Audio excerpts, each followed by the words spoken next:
Hello, and welcome to this introduction to the one factor at a time approach. In this example here, we're going to take a look at the robustness evaluation of an LC separation, based on the factor of retention time. First, we need to consider which factors actually influence our retention time. In our case, we decided to take a look at three factors, namely the pH value, the additive concentration of the eluent, and the temperature of the column compartment. With this knowledge now, we're able to go and create a table. This table here contains 7 experiments in total, and the O here is representative for the optimal value of the method. This value has been determined previously from the method development and method optimization part.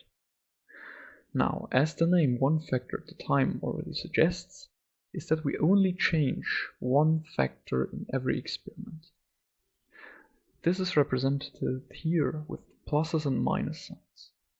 The values for plus and minus need to be considered carefully by the chemist in charge, because they need to be in a reasonable distance to one another so that it is representative to errors that might occur, for example, during eluent preparation.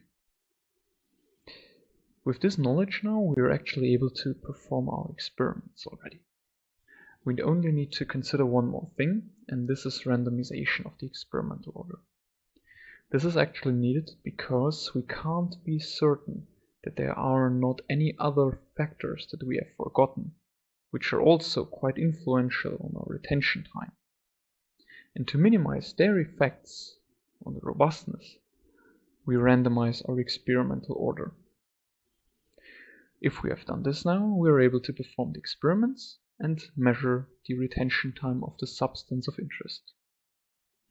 This generates the following table now, and we see 7 different retention times. And from this, we are actually able to determine our robustness. This can, for example, look like this in a way that we determine the percentage deviation of the retention time to the optimal value of the retention time. And therefore we are able to determine if there are influential effects on the retention time on the 3 factors that we have chosen. This is only one way to determine the robustness.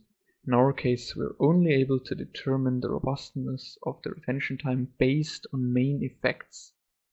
If you're interested in a more thorough and statistical approach to this, I can recommend that you stay here and go to the next chapter, which will dive deeper into the design of experimental approach to the robustness evaluation.